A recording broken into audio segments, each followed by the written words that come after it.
지난 시간까지는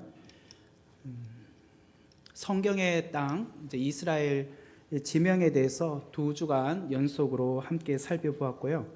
오늘은 우리가 성경이 어렵게 느껴지는 이유에 대해서 우리가 말씀을 함께 나누기를 원합니다. 성경이 어렵게 느껴지는 이유는 사실은 다양하게 이유를 들 수 있지만 제가 개인적으로 생각할 때 그 중에 대표적으로 4가지를 꼽으라고 한다면, 첫 번째는 성경의 언어인 히브리어. 자막 나오나요? 안 나오죠? 나와요. 예. 성경의 언어인 히브리어와 헬라어를 모르기 때문이다 라는 것이고요. 두 번째는 이스라엘의 문화와 풍습과 절기를 잘 모르기 때문이다. 또 세 번째는 이스라엘의 역사를 잘 모르기 때문이다. 또 네 번째는 이스라엘의 지리와 지명과 인명을 잘 모르기 때문이다. 이렇게 제가 4가지 이유를 한번 잡아봤습니다. 지난 시간에 우리가 이스라엘의 지리, 지명에 대해서 살펴보았지만 다 다룬 것은 아닙니다. 그냥 조금 개괄적으로 살펴보았고, 이제 하나씩 이제 앞으로 좀 구체적으로 점점점 깊이 이제 내용을 살펴보게 될 것인데, 성경이 어렵게 느껴지는 이유 중에 첫 번째로 제가 생각할 때는 성경의 언어인 히브리어와 헬라어를 모르기 때문이다 라고 생각을 해보았습니다. 우리가 지금 사용하고 있는 한국어 성경책은 사실은 원어 성경인 구약의 경우는 히브리어, 신약의 경우는 헬라어죠. 이 언어가 직역되어서 그대로 번역되었다기보다도 사실은 몇 단계를 거쳐서 오늘 우리가 사용하고 있는 한국어 성경을 또 접하게 되었습니다.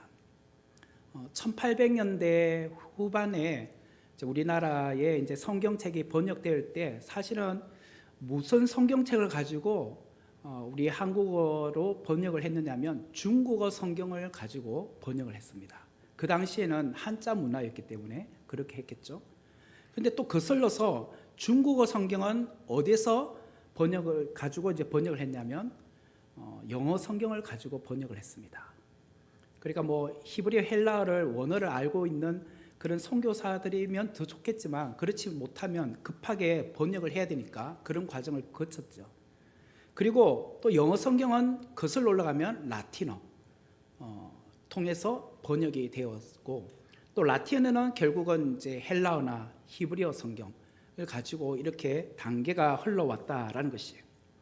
그러다 보니 어떤 문제가 발생을 하게 되냐면, 이 언어라는 것은 정확하게 그 풀이 뜻이 명확하게 그 나라가 쓰는 언어가 전달되기가 쉽지 않다는 거예요.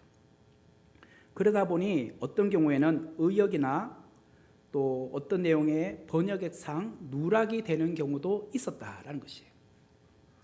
이번에 그 노벨 문학상을 받게 된 우리 한국인 한강 작가가 이제 노벨 문학상을 수상하게 되었죠. 저는 처음에 한강이라고 해서 우리나라 한강이 왜 상을 받았지? 알고 봤더니 사람 이름이더라고요. 참 이름을 참 잘 지으신 것 같아요. 네. 한국 작가로는 최초이면서 또한 아시아 여성 작가로서 최초로 노벨 문학상을 받았다고 합니다. 근데 이 노벨 문학상을 심사하셨던 그분들이 한국어를 워낙 잘 알아서 한국어로 그 작품을 읽었을까요? 그렇진 않죠. 당연히 이 한강 작가가 쓰신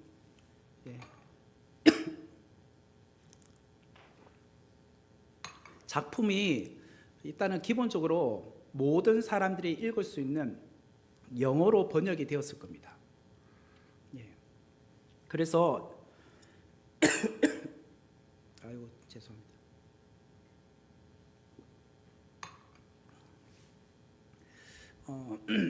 영어로 번역되었기 때문에 그 영어를 가지고 한강 작가의 작품성을 이제 보게 되었겠죠.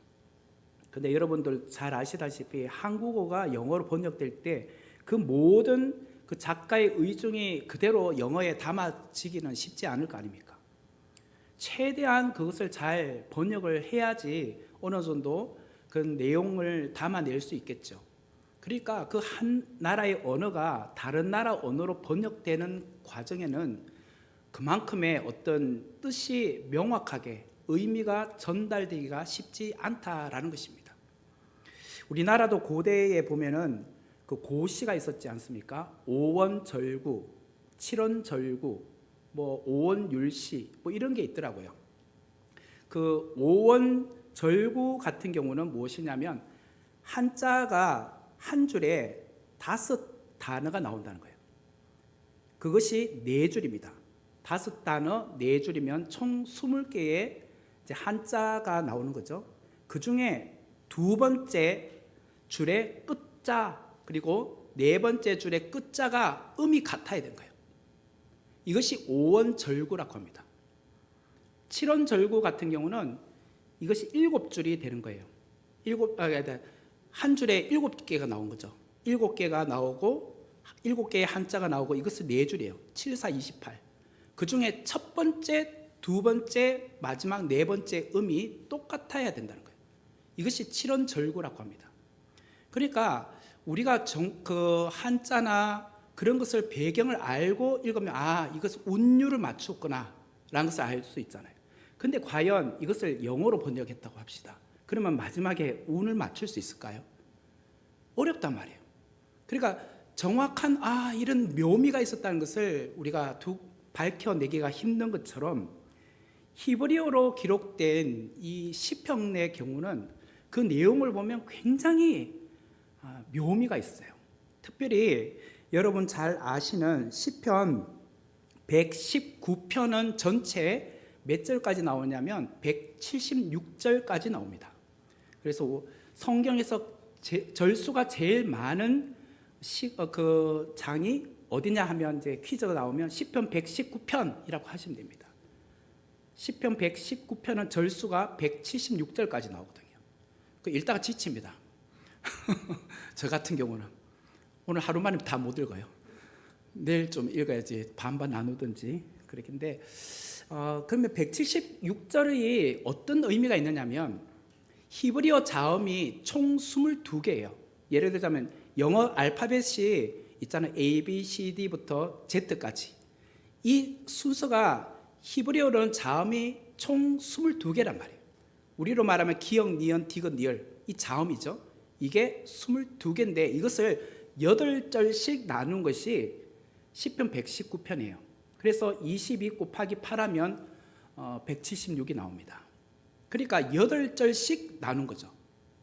그런데 어떻게 나누냐면 첫 단어가 아까 말했던 7원절구, 5원절구처럼 우리 고시는 마지막 음을 둘째 줄, 넷째 줄을 음을 맞춘 것처럼 히브리어는 첫 글자를 자음을 똑같이 8절씩 맞추었다는 거예요. 쉽게 말하면 A로 시작하는 것이 8절, 두 번째는 B로 시작하는 것이 8절, 또 세 번째는 C로 시작하는 것이 8절. 이렇게 해서 마지막 절까지 8절씩 맞추었다는 거예요. 그런데 우리 한국어로 읽어보세요. 1절부터 8절까지 했을 때 기역으로 다 시작하지 않잖아요. 그러니까 우리나라 말로 읽으면 그 의미가 명확하게 드러나지 않죠. 그러니까 이거를 히브리어 원어로 읽으면 와 대단하다. 어떻게 시편 119편의 저자가 이렇게 똑같은 철자로 시작하면서 음을 맞췄지? 이런 감탄이 절로 나오는 거죠. 그래서 예를 들자면 1절부터 8절까지 나오는데 여기 보면 우리로 말하면 영어 A로 시작하는 거, 또 우리 한국말로 기역으로 시작하겠죠. 이것을 이제 히브리어는 알렙이라고 합니다. 알렙으로 시작하고 또 9절부터 16절까지는 우리 영어로 하면 B고 우리나라로 하면 니언이고 뭐 저쪽 식으로 하면 알렙, 베트 이런 식으로 시작한단 말이에요. 이런 식으로 앞에 음을 다 이렇게 똑같이 맞췄어요. 이렇게 히브리어는 이렇게 나갑니다. 이렇게 순서가 우리나라는 이제 이렇게 나가잖아요. 그 히브리어는 6개부터 이렇게 왼쪽부터 오른쪽으로 읽어 나가는 겁니다. 그러니까 우리는 중국어는 이렇게 읽는 거죠. 네. 그러니까 굉장히 묘미가 있다라고 보시면 될 것 같아요. 그래서 히브리어를 알면은 이런 재미가 있죠. 근데 우리가 뭐 신학교 가는 것도 아니고 뭐 굳이 이런 것까지 다 알아야 되나 그렇죠. 그래서 그냥 그런 것보다라고 아시면 될 것 같아요. 은혜만 받으면 되죠. 은혜만. 그런데 이렇게 원어로 보면 그런 재미가 있다는 것이죠. 그런 것만 있는 것이 아니라 단어를 통해서도 우리가 그렇게 발견을 할 수 있습니다. 우리가 이전에 룻기 말씀을 우리가 살펴보았는데 룻기 말씀에 보면은 룻기 2장 12절에 날개라는 단어가 있습니다. 날개란 단어가 카나프라고 합니다. 카나프. 히브리어로 카나프 이렇게 읽는데요. 이 단어가 날개인데 똑같은 단어가 룻기 3장 9절에 보면 당신의 옷자락 할 때 옷자락도 카나프라는 거예요. 우리나라로 읽으면 날개고 옷자락이지 뭐가 똑같은 단어냐고. 근데 히브리어로 보면 똑같이 카나프라고 썼다고 해요. 그래서 룻기 2장 12절에 보면 여호와께서 내가 행한 일에 보답하시길 원하며 이스라엘의 하나님 여호와께서 그의 날개 아래 보호를 받으러 온 내게 온전한 상 주시길 원하노라. 이렇게 해서 카나프 썼구나. 그런데 읽어가다 보니까 3장 9절에 이르되 내가 누구냐 하니 대답하되 나는 당신의 여종 루시오니 당신의 옷자락을 펴 당신의 여종을 덮으소서. 이는 당신이 기업을 물을 자 됨이니이다. 그래서 루시 밤에 몰래 보아스의 그런 텐트에 들어오는 이야기잖아요. 여기도 카나프 썼다는 거예요. 그래서 똑같은 카나프를 쓰면서 암시를 하는 거예요. 여호와의 날개 아래 들어가는데 결국은 보아스의 날개 아래 들어가서 보호를 받는구나. 이런 암시를 제공해 주는 단어다라고 히브리를 통해서 읽으면 그 의미가 나타난다는 거예요. 그뿐만 아니라 뭐 이런 게 수두룩합니다. 성경에 보면은 요나스를 보면 여기 이제 제가 요나를 안 썼네요. 요나스를 보면 야라드라는 단어가 있습니다. 야라드. 히브리어는 기본적으로 자음 문자라고 했습니다. 모음은 없었어요. 자, 그러면 야라드 하면 이영 리얼 디귿이죠. 야라드란 뜻이 내려가다는 뜻이에요. 내려가다. 그래서 우리가 요르단 또 요단강 다 이영 디귿 기억이죠. 이거는 그렇죠. 요단강은 아니죠. 일단 이런 것이 요르단 이런 것들이 전부 다 내려가다는 뜻이에요. 나라가 좀 밑으로 내려서 있는 나라다. 그래서 야라드는 내려가다는 뜻인데 예를 들자면 요나서 1장 2절에 보면 저 큰 성읍 니느웨로 가라라는 단어를 야라드라 썼다는 거예요. 그리고 우리나라에 읽으면 가다. 뭐지? 뭐 그냥 그렇게 읽어져요. 그런데 3절에 보면 욥바로 내려갔다. 이게 이제 내려간 뜻으로 들죠. 근데 배에 올라갔잖아요. 배에 올라간 거하고 내려갔다는 거하고 어떻게 똑같아요? 아니잖아요. 근데 히브리어는 배로 내려갔다는 거예요. 그래서 육지에서 배로 내려간 거예요. 배에 어디로 갔냐? 미창으로 내려간 거예요. 미창. 배의 선 위에 있는 것이 아니라 거기서도 밑으로 내려가는 거예요. 그리고 배 밑으로 또 내려갔다고 나오잖아요. 그리고 잠이 들었다 할 때 들었다는 것도 잠으로 빠졌다. 잠으로 내려갔다고 나와요. 그리고 산의 뿌리까지 내려갔다. 이게 뭐냐면 요나가 물속에 던져져서 해저 밑으로 떨어지거든요. 그래서 이것을 통해서 적용을 어떻게 하냐면 전부 다 내려갔다. 지금 영적인 상태, 요나 선지자의 영적인 상태는 내려가고 있는 인생이라는 거예요. 영적으로 내려가고 있는 상황. 이것을 히브리어로 하면 나온다는 거예요. 그냥 읽으면 모르겠죠. 가다, 내려가다, 올라가다, 내려가다, 잠들다. 이걸 가지고 어떻게 우리가 확인이 되겠습니까? 그렇지만 이런 것을 통해서 확인이 된다는 거예요. 그리고 이런 내용들이 수두룩해요. 성경에는. 그래서 성경을 이렇게 읽으면 굉장히 원어로 읽으면 재미가 있어요. 그렇다고 해서 여러분도 실망하지 마십시오. 저 같은 사람만 있으면 됩니다. 네, 아니면 여러분 집에 주석책을 좀 몇 권 사놓고 쭉 보시면 학자들이 잘 이렇게 또 알려주기도 합니다. 근데 이게 이제 신학 공부를 하는 거는 원어를 알면은 더 깊이 있는 말씀이 나오기 때문에 적용도 더 많이 나오고 해서 하는 거죠. 그런 것만 있는 것이 아니라 예를 들자면 우리가 그 문학적인 기법들도 있어요. 우리가 한번 요나서를 한번 볼까요?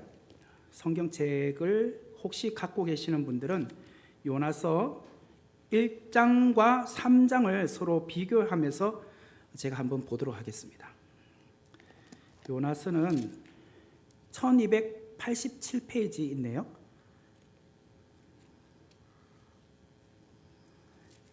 (1장과) (3장을) 이렇게 넘기면서 확인을 해볼게요. 제가 많이 읽는 건 아니고 그냥 한 절 한 절 몇 군데만 읽어보겠습니다. 1287페이지 찾으셨죠?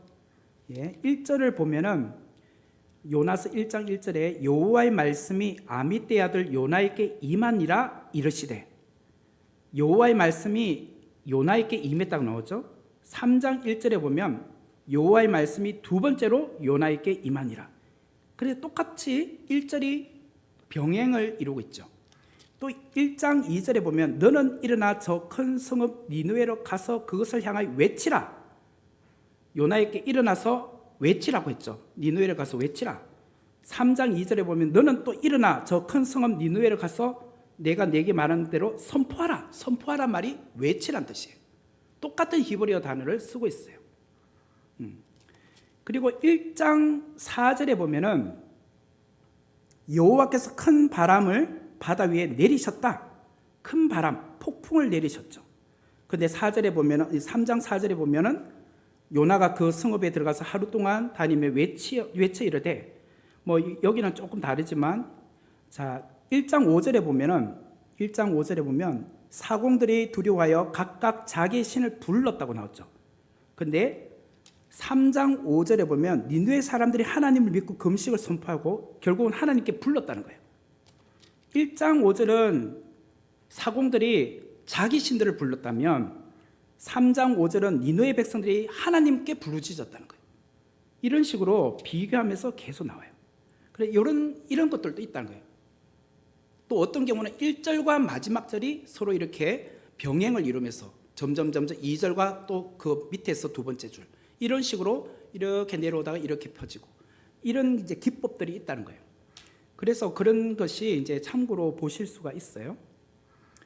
이게 이제 제가 첫 번째로 성경의 언어인 히브리어와 헬라를 알면은 조금 더 성경이 재밌는데 그것을 모르기 때문에 기본적으로 어렵다. 근데 이 부분은 우리가 사실은 신학교를 가지 않은 이상 히브리어와 헬라를 알지 않은 이상은 우리가 좀 힘든 부분이에요. 이거는 우리 영역 밖이다 라고 생각할 수밖에 없겠죠. 그렇기 때문에 신학 공부하러 가는 사람들은 입학하자마자 히브리 헬라부터 공부합니다. 그걸 모르면 신학 공부를 할 수 없다라고 생각하죠. 예. 두 번째로 보면 이스라엘의 문화와 풍습과 절기를 우리가 잘 모르기 때문에 우리나라 절기도 많잖아요, 그죠?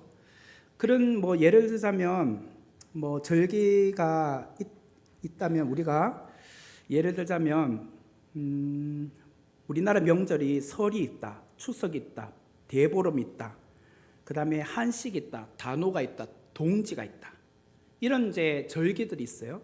그리고 절기 때 무슨 음식을 먹고 어떤 의복을 착용하는지, 어떤 그런 절기 때 뭘 하는지, 뭐 놀이 게임, 뭐 윷놀이 한다, 뭐 어떤 그 강강수월래를 한다, 가마 싸움을 한다, 송편을 먹는다, 지불놀이 한다, 뭐 널뛰기 한다, 뭐 이런 것들이 있잖아요.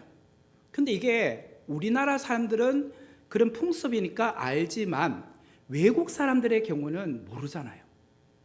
그러니까 우리나라 와서 설 때에 예를 들자면 한복을 입어보고 세배를 해보고 떡국을 먹어보고 윷놀이하고 널뛰기하고 지불놀이하고 이런 것을 경험을 해보는 거죠. 그러면서 한국의 문화를 배워가는 거잖아요. 그 풍습과 문화를 배워가는 거잖아요. 마찬가지로 우리도 이스라엘은 우리나라가 아니잖아요. 이스라엘의 문화와 풍습 모르는데 어떻게 우리가 깊이 알겠습니까?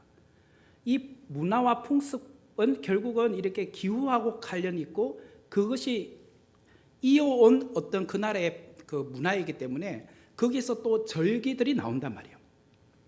그러면 제가 오늘은 그냥 개론적인 것만 하는 거예요. 개론적인 것만 하고 이제 다음 시간부터는 이제 더 구체적으로 들어갈 겁니다.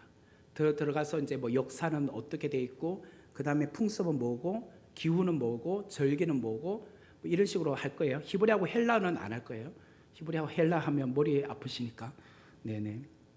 이제 우리가 할 수 있는 영역들만 해볼게요. 자, 그러면은 기본적으로 이스라엘은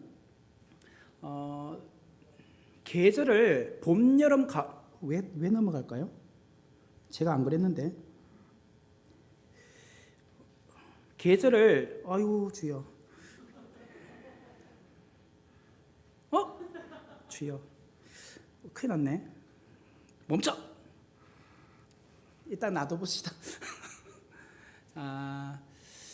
우리는 봄, 여름, 가을, 겨울로 나누어지잖아요. 지대로 가네요. 어떡하지? 일을 어떻게 하면 좋을까요? 예, 우리로 말하면 봄, 여름, 가을, 겨울인데, 근데 이스라엘은 기본적으로 그 건기와 우기로 나눕니다. 건기와 우기.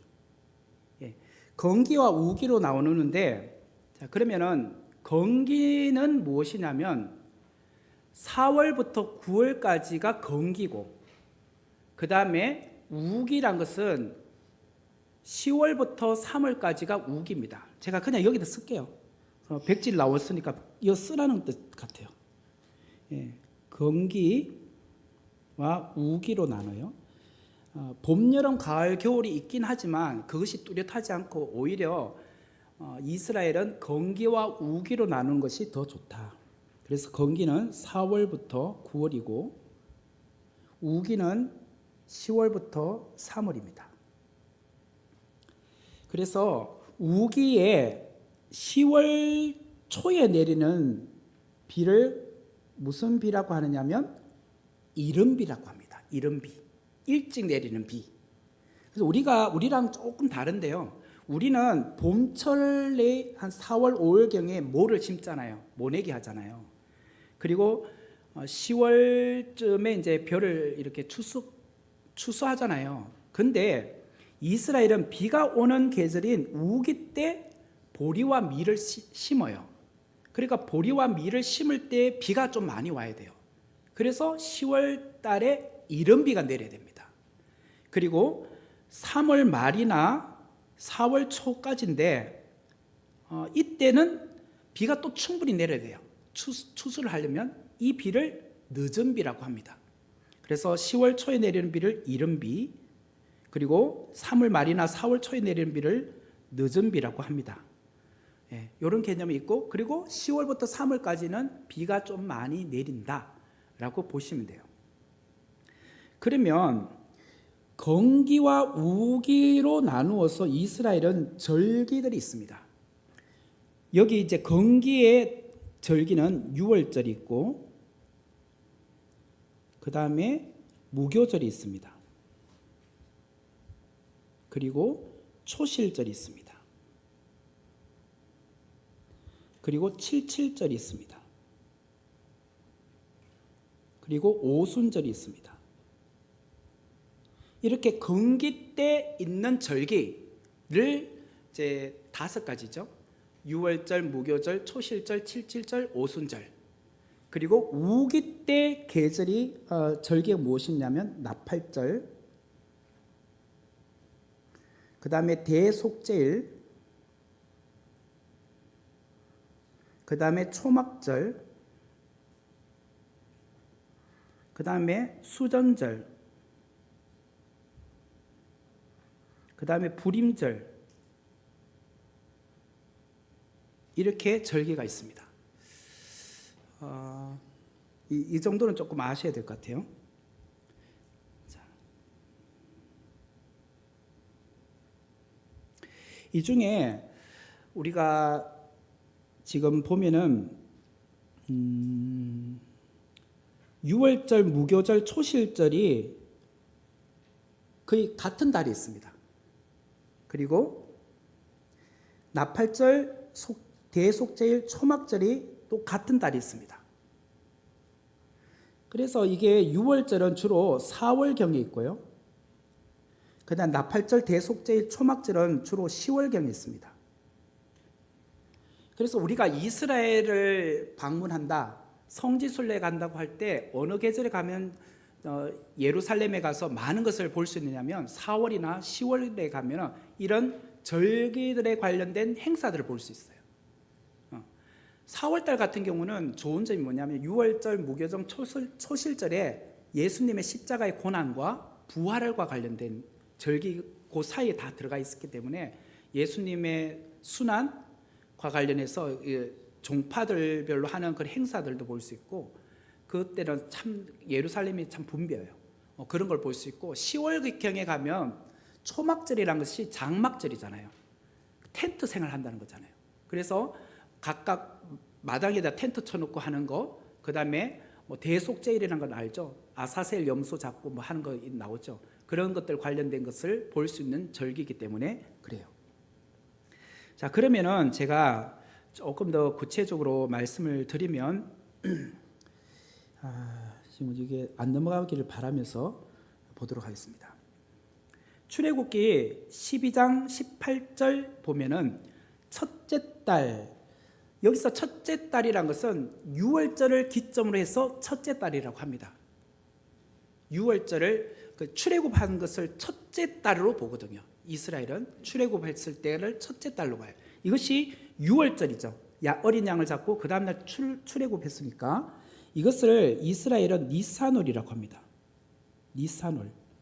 이 부분은 제가 다음 시간에 제가 구체적으로 달별로 그 용어가 무엇인지 제가 알려드리겠습니다. 일단은 니산월이구나 라고만 아시면 될 것 같아요. 니산월에 있는데 그 달 14번째 날 저녁부터 21일 저녁까지, 그러면 14번째 날부터 21일까지면 전체 며칠입니까? 7일이에요. 7일간 무교병을 먹는다고 나오죠. 그래서 유월절이 시작되는 14일 저녁부터 시작해서 7일간을 무교절이라고 합니다. 네, 그걸 꼭 기억하셔야 돼요. 지금부터.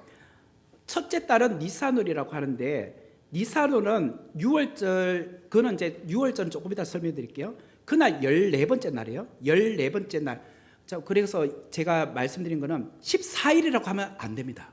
14번째 날이라고 해야 맞아요. 왜 그러면 14일이라고 하면 안 되고 14번째 날이라고 하냐면, 기본적으로 이스라엘의 기후, 풍습, 절기는 음력입니다. 우리도 보면 음력으로 하면은 뭐 4월 초 8일 8번째 날이잖아요. 그렇게 해서 이제 하는 거지 8일이 아니잖아요. 8번째 날 이렇게 해야지 맞죠? 그리고 보름이면 15번째 날 15일이 아니잖아요. 무조건 5월 15일이 보름입니까? 아니죠. 음력을 하다 보면 날짜는 계속 바뀌죠. 그래서 이것도 기본적으로 이스라엘의 기후, 풍습, 절기는 음력이다. 그렇기 때문에 무조건 몇 번째 날이라고 나와요. 몇 번째 날. 여기도 보면 첫째 달 14번째 날이라고 했죠. 14일이라고 안 나오잖아요. 자, 그래서 첫째 달인 니산월 그 달 14번째 날 저녁부터, 왜 그러면 저녁이라고 했을까요? 이스라엘은 저녁부터 그 다음 날 저녁까지가 하루입니다. 저녁부터 그 다음 날 저녁까지. 그래서 창세기 1장에 보면 나왔죠.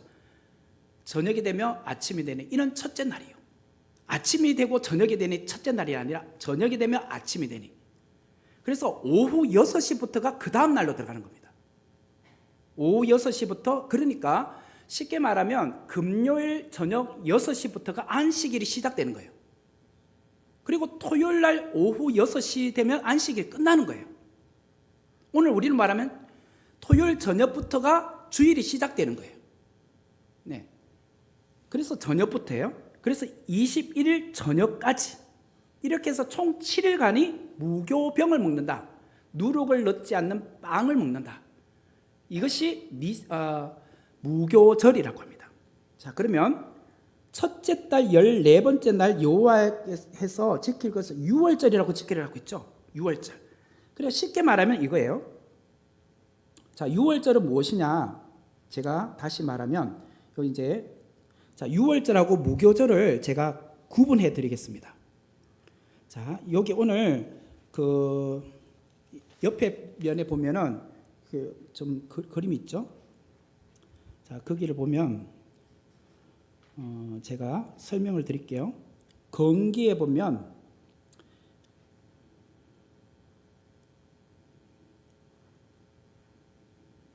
자,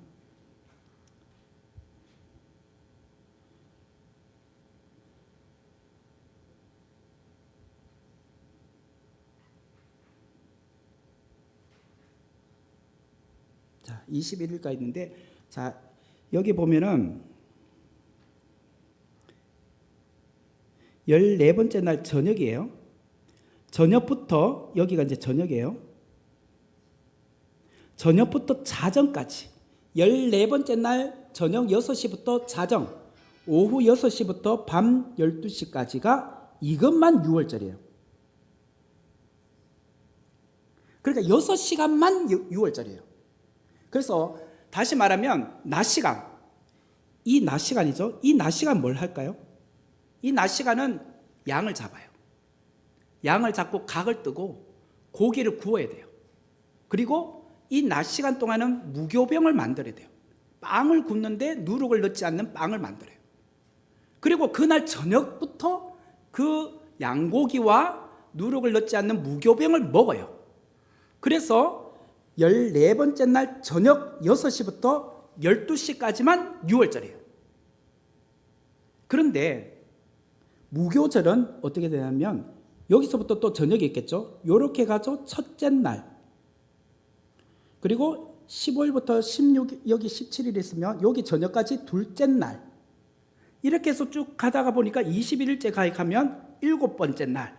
그래서 6월절 시작되는 저녁부터 7번째 날은 무교절이라고 해요.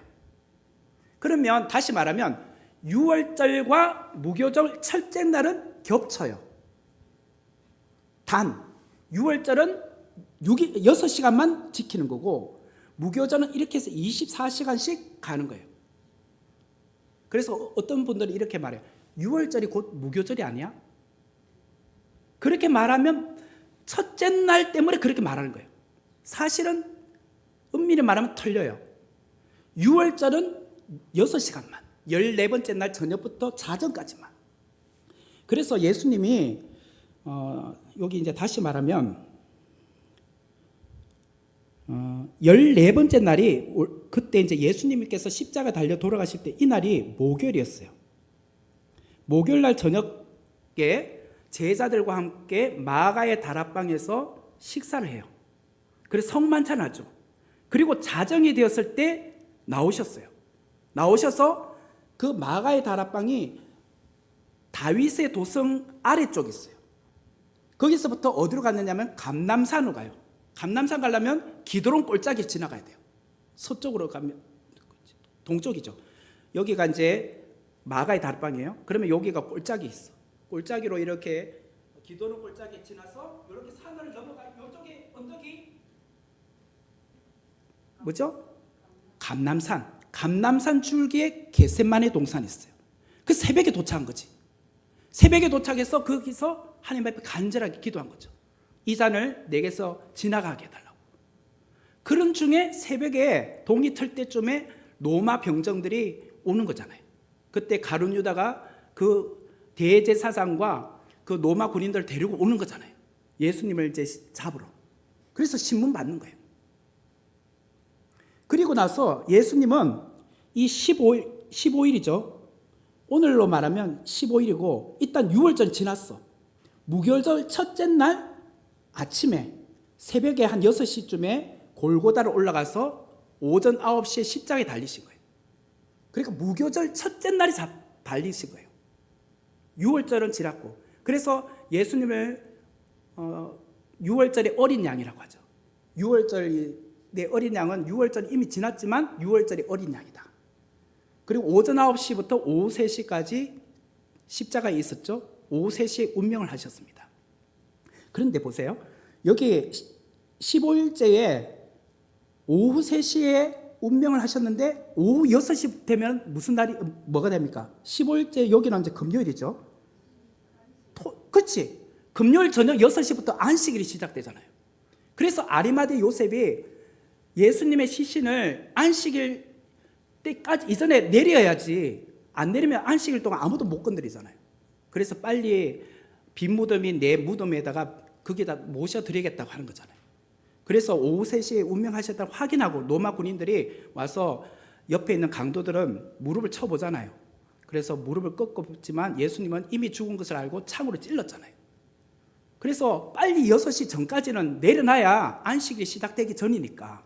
그래서 빈 무덤에다가 모셔놓고, 그리고 오후 6시부터 금요일 저녁 6시니까 안식일이 시작되는 거예요. 이것이 무교절 둘째 날이 시작되는 거예요. 그러므로 예수님은 6월절이 지난 무교절 첫째 날 그때 십자가에 달리신 거예요. 그래서 금요일 날 돌아가신 거죠. 그리고 금요일 날 오후 6시부터가 안식일이 시작되는 거예요. 이제 이해가 되시죠? 자, 그럼 또 이제 하나 더 알려드릴게요. 자, 16일은 이게 뭐죠? 토요일이죠. 그리고 17일이 뭐죠? 오늘로 말하면 주일이고, 자, 토요일이 결국은 안식일이죠. 예, 그러면 금요일 6시부터 안식일이 시작돼요. 그래서 16일 지난 17일 새벽에 막달라 마리아고 마리아가 그 예수님의 무덤에 갔더니 빈 무덤이었잖아요. 안식 후 첫날 이른 새벽에 예수님께서 부활하신 거예요. 이것이 오늘 우리로 말하면 주일이죠. 안식 후 첫날. 그래서 안식 후 첫날이 주일날이 그 이스라엘 절기로 보면 초실절이라고 해요. 초실절. 그래서 제가 아까 말했죠. 6월절하고 무교절, 그 다음에 초실절이 있었죠. 여기 보면 초실절이 나와요. 안식 후 첫날이 초실절이에요. 오늘로 말하면 예수님께서 부활하신 날이 바로 초실절이에요. 그러면 초실절 뭐냐면 이거예요. 건기 때 그 10월경에 우기인 10월경에 이른 비가 내린다고 했죠. 그때 보리와 밀을 심어요. 그러면 그것이 3월 말에서 4월 초에 거두어들어요. 거기에 첫 번째 열매가 첫 이삭이 초실이에요. 그래서 첫 이삭을 거두어들인다, 이게 초실절. 이 날이 곧 부활하신 날. 그렇기 때문에 그 예수님께서 고린도전서 15장 20절하고 23절에 보면 이런 말씀이 있습니다. 이 고린도전서 15장은 부활장이죠. 여기 보면 그러나 이제 그리스도께서 죽은 자 가운데서 다시 살아나서 잠자는 자들의 첫 열매. 왜 첫 열매를 썼느냐 말이에요. 사도 바울이 유대인이잖아요. 구약에 대해서 다 잘 아는 사람이 왜 이렇게 썼냐. 그러면서 그러나 각각 자기 차례대로 되리니 먼저는 첫 열매인 그리스도요. 초실, 첫 열매 거두는 거예요. 예수님께서 부활의 첫 열매인 거예요. 이 초실이잖아요. 초실. 그것을 비유적으로 사도 바울이 말한 거죠. 여기까지 이해가 다 되십니까? 네. 자, 그러면은 여기 보시면 초실절이 오늘로 말하면 주일입니다. 그러면 초실절 그날부터 이날부터 49일간을 77절이라고 합니다. 예. 77절. 77은 49. 자, 그러면은 초실절은 전국적으로 처음으로 열매가 추수하는 날이라면 이제 이 49일 기간 동안은 각자 자기들의 밭에서 나는 보리와 밀을 추수하는 날이에요. 보리를 추수한 날. 기본적으로 이제 일단 보리가 먼저 추수되기 때문에 보리를 추수하는 거예요. 그래서 예루살렘에 보면은 성전 인근에 밭이 있어요. 그 밭은 누가 이렇게 경영하느냐면 제사장들이 경영해요. 그 밭을 첫 번째로 거두는 밭이라고 해요. 그래서 초실절이라고 하고, 나머지는 우리도 보면 계절 따라 저 지형적으로 그 추수하는 시기들이 조금씩 다르잖아요. 뭐 우리 여기는 뭐 예를 들어 1일 날 추수한다면 저쪽에는 뭐 조금 북쪽에서는 뭐 한 10일 날 추수한 다 다르잖아요. 그렇지만 49일 기간 안에는 모든 보리와 밀을 추수한다는 거예요. 그래서 개별적으로 추수하기 때문에 77절이라고 하는 거예요. 그리고 77절이 지난 50번째 되는 날이 오순절이라고 해요. 오순절은 마지막으로 밀을 추수해요. 밀을 거두드려요. 그 앞에는 보리가 먼저 거두드리고 그 다음 밀인데, 밀은 조금 뒤에요. 이 밀 2개를 가지고 성전에 가서 제사를 드려요. 이게 결국 오순절인데, 이것이 오순절과 관련된 것이 성경에 2가지 사건이 나와요. 첫 번째는 우리 사도행전 2장에 보면 오순절날 성령 강림 사건. 자, 그러면 보세요. 예수님이 부활을 언제 했다 했죠? 초실절 했죠. 안식 후 첫날 주일날, 이날 부활하셨잖아요. 그죠? 부활. 그럼 예수님께서 부활하시고 이 땅에 며칠간 계셨습니까? 40일간 계셨어요. 그럼 여기 좀 가면 이제 40일 되겠죠. 40일. 그럼 나머지 이 10일 기간이 결국 사도행전 2장에 나오는 10일간 기도 간절히 하고 있을 때 성령이 임한 거예요. 그럼 며칠간 기도했느냐? 10일이에요. 10일. 왜? 예수님께서 사도행전 1장에 보면 감난몬이라는 산에서 부활하셨죠. 부활하시고 제자들이 또 예수님 모친 마리아와 120명의 그 사람들이 마가의 다락방으로 가잖아요. 거기서 모여서 간절하게 기도했잖아요. 예수님 성천한 이후예요. 그렇기 때문에 10일간 간절히 기도했더니 성령 체험을 한 거예요. 그날이 오순절이었던 거예요. 그리고 이 오순절과 관련해서 또 무슨 이야기가 있냐면, 모세가 시내산에서 40일 있었죠. 거기서 10계명의 2 돌판을 받죠. 이게 2 돌판을 받아서 내려오는 날이 오순절이었어요. 그래서 2개라고 해서 떡 2덩이를 오순절날 성전에다 바치는 거예요. 하나님 앞에 제사장이. 이게 모세의 10계명 2 돌판을 상징해요. 이것이 이제 구약부터 쭉 내려오는 이야기예요. 자, 여기까지 여러분들 잘 따라오고 계시나요? 하다 보니까 시간이 더 많이 졌다. 네.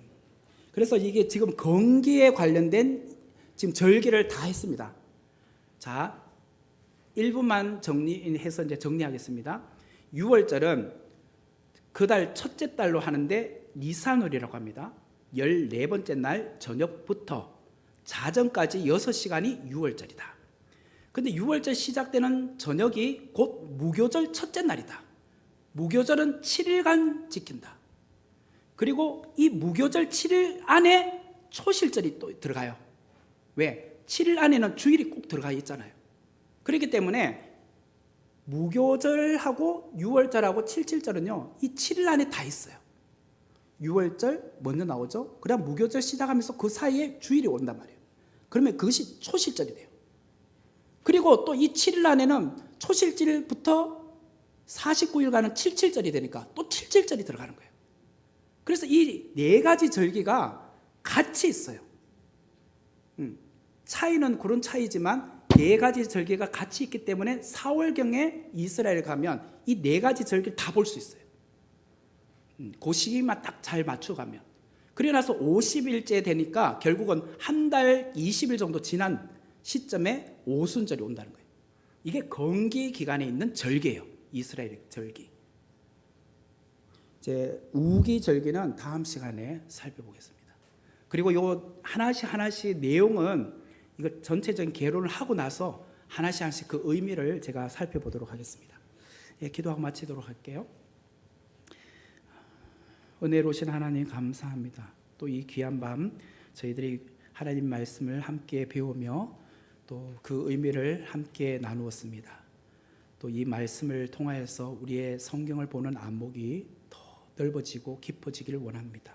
하나님에 대한 풍성함이 더 확장되기를 원합니다. 또 한 주간도 세상 가운데 살 때에 주님 우리의 삶의 주인 되어 주시고 우리도 주님과 동행하며 살아가게 하여 주옵소서. 예수님의 이름으로 기도하옵나이다.